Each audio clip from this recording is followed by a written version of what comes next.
Good morning, Ms. Mahlapi. Good morning, Chair. Good morning, Ms. Offense. Sorry, Ms. Mushasini. Good morning to everybody gathered here and to those watching remotely. Ms. Mahlapi. Thank you, Chair. Good morning, Chair, and good morning, co-commissioners. For the record, Chair. Ms. Oh God, I said Ms. Mahlapi. you did not even realize it. Well, it's because both are right, technically. Thank you. Thank you, Chair. Chair, today we intend to lead two witnesses. And our witnesses today will be on the theme of political interference. Our first witness is in the box, Major General Anthony Gopal. Just to place his testimony in proper perspective, I would like to remind the commissioners that General Mkhwanazi, during his testimony in dealing with matters of political interference, he does so from paragraph 243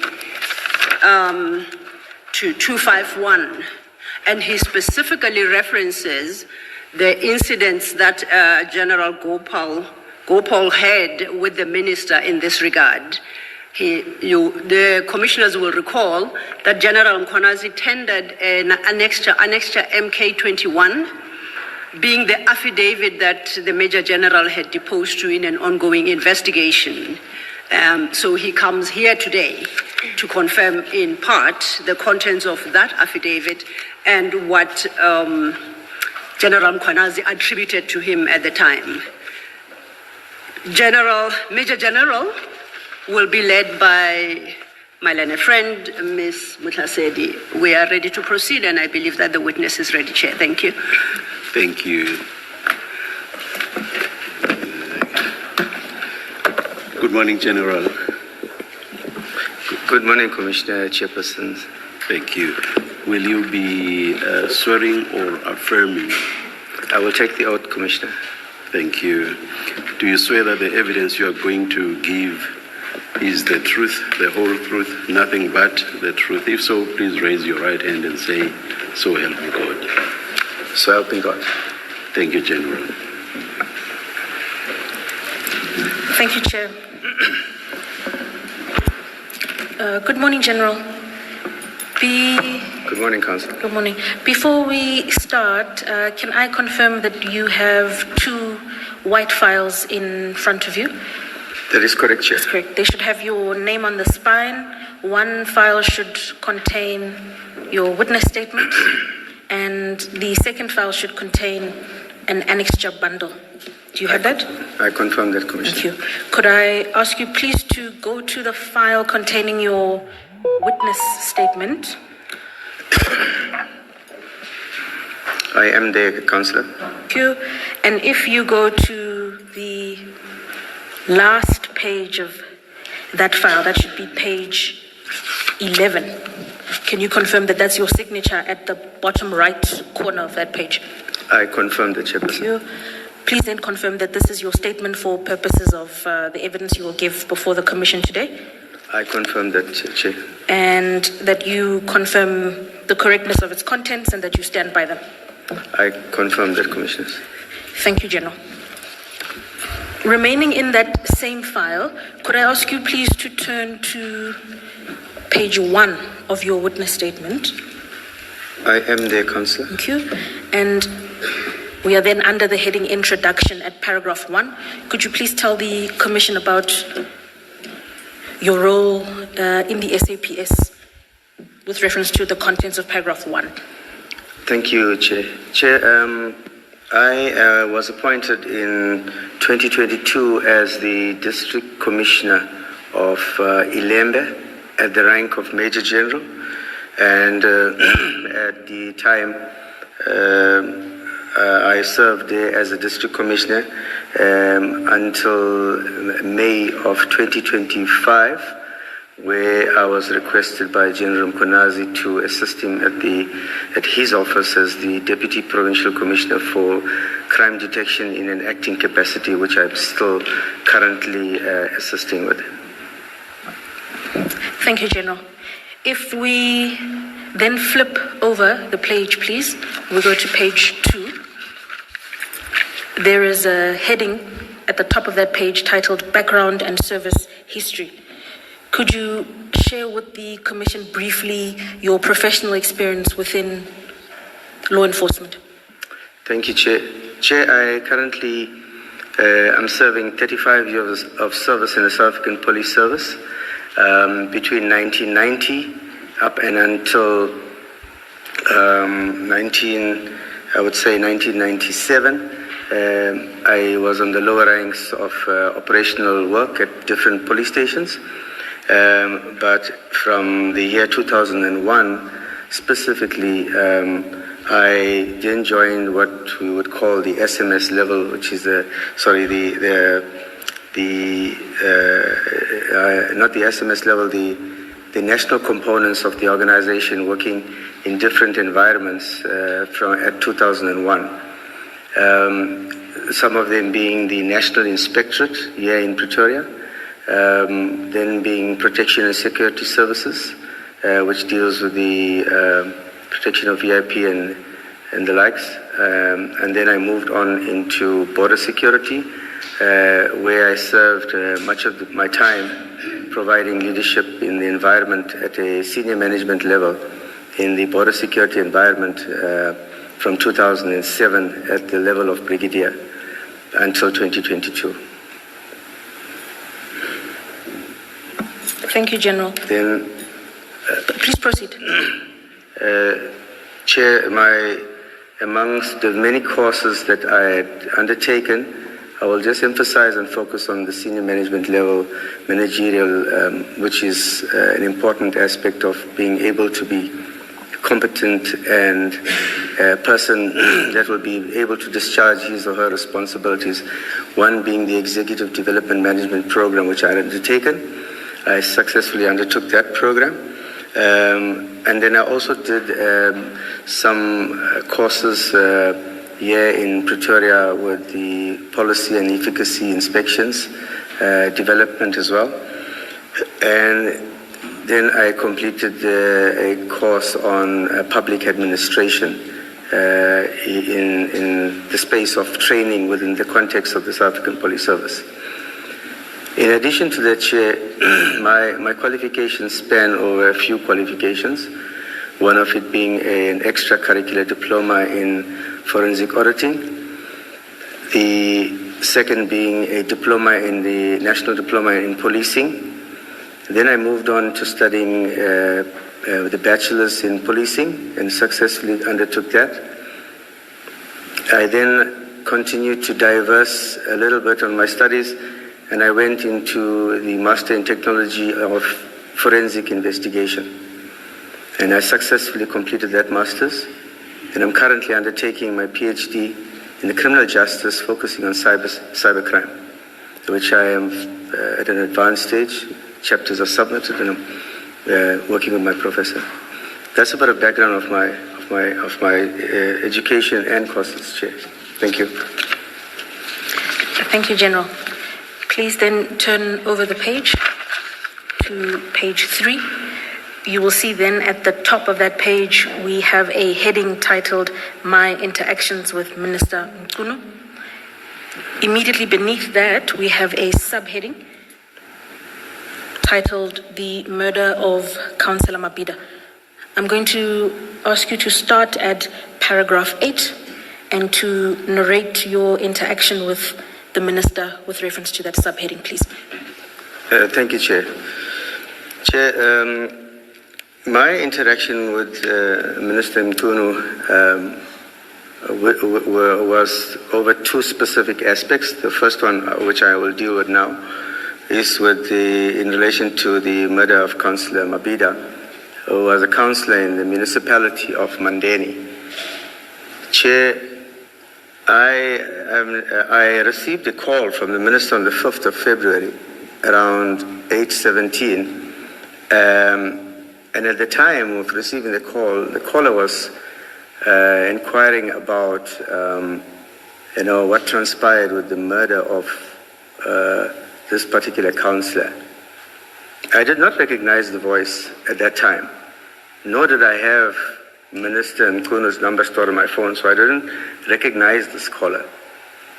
And after the caller had outlined, what the call was about, I then politely asked the caller, "Can you please tell me to whom am I speaking?"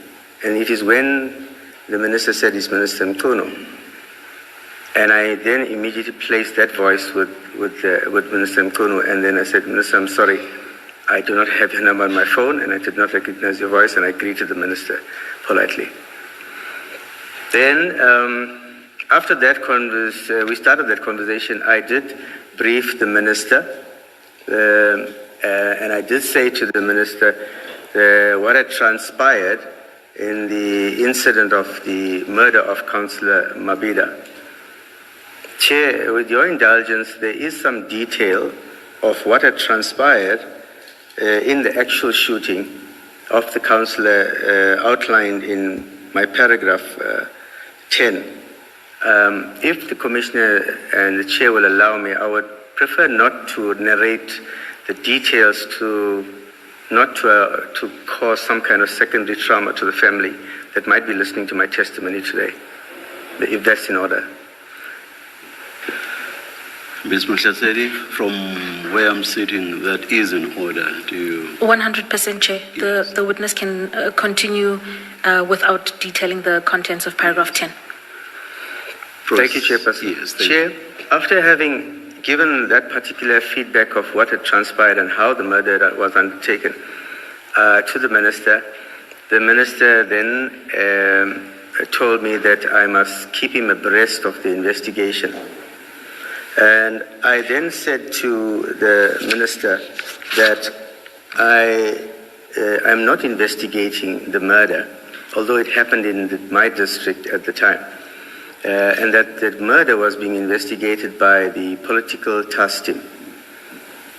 The minister then asked me... You mean the political killings task team? Commissioner, maybe I'll put it to you this way, Chair. Yes. At the time, now for the sake of public record, everybody is calling it in its full, the political killings task team. At that time, it was just referred to as the political task team. All right. So now we use it more often. So in the context of the originality of my conversation with the minister, it was simply political task team. I didn't use the word killing in that But context. I'm looking at paragraph 11 of your statement. You also referred to it as... Yes, that's correct, Chair. No, you're correct that I wrote it in this full abbreviated acronym. Actually, in words, not the acronym, you say political task team as you are saying now. Yes. But in brackets, you say PKTT. That's correct, Chair. Anyway, thanks. Please continue, General. No, thank you, Chair. So, Chair, I did tell him that is the team that's investigating it. And the minister then asked me, but why are they investigating the case? I had instructed that these cases be investigated at the police station where the crime takes place. And understanding why, in my own way, I tried to explain to the minister that when it comes to the political killings, the team that is investigating these kind of murders are better equipped and trained to understand the modus operandi of how these murders take place, who are the normal hitmen that are contracted.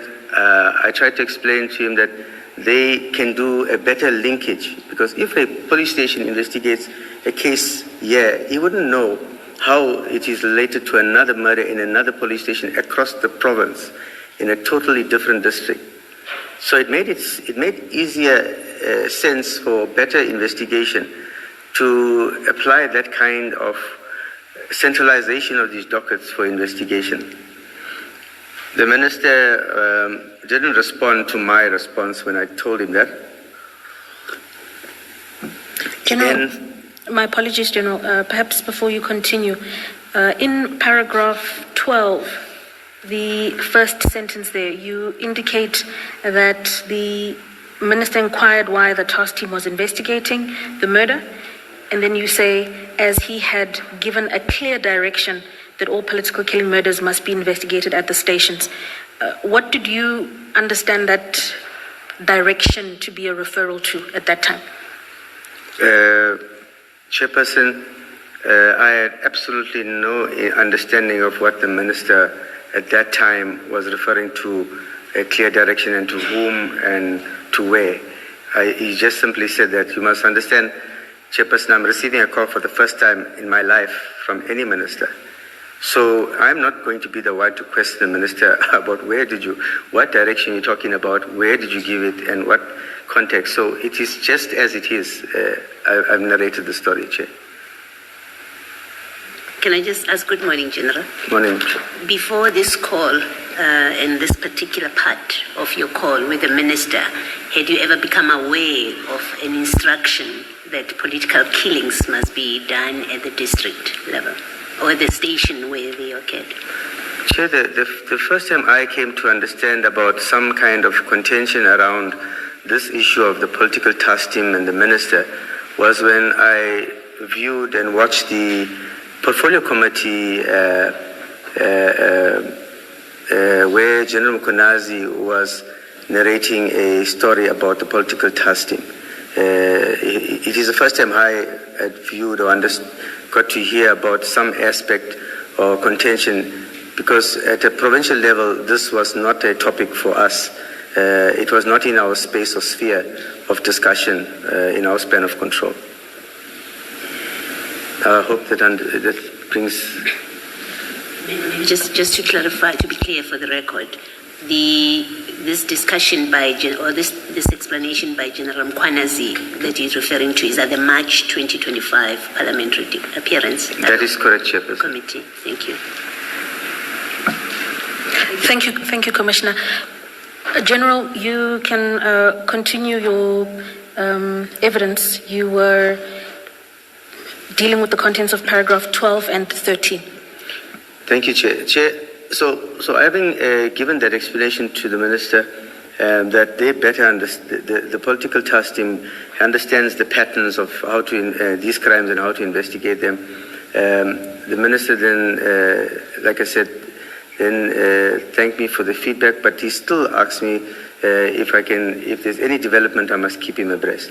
So that's how our call had ended. My call had ended with the minister. Thank you, General. Could I ask you to please turn to your annexure bundle?